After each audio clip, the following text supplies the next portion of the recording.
Did you know that in Milan in 1880, a conference took place which ultimately banned sign language in education for deaf people? How did I learn about this? Through an exhibition at the Wellcome Collection called 1880 That, which uses art to explore the things that took place at that conference. But let's go back a little bit. It's 1880. A conference called the Second International Congress on Education of the Deaf took place in Milan. The conference was organised to debate whether oral-only education was better than sign language when it comes to deaf education. The issue was that more than half of the people that attended this conference were confirmed oralists. These are people that believed that oral education was better than sign language in deaf education. Many of these delegates were deaf educators but weren't necessarily deaf themselves. In fact, out of the 164 delegates, only 3 people there were deaf. I'm oversimplifying this story. There are way more layers to it, which I can go into if you want in another video. But ultimately, at the Congress, it was voted that oral education was superior to manual education, i.e. sign language. Many schools across Europe and the US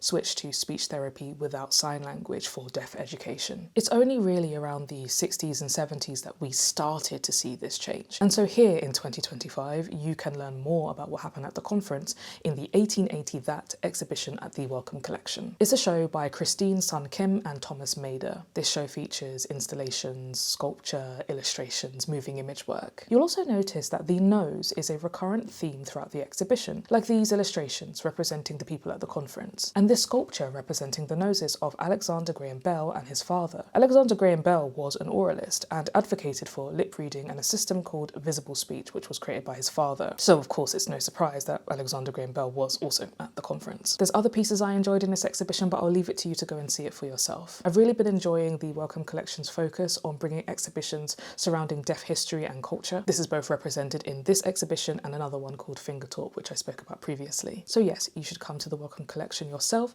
to see the show 1880 That.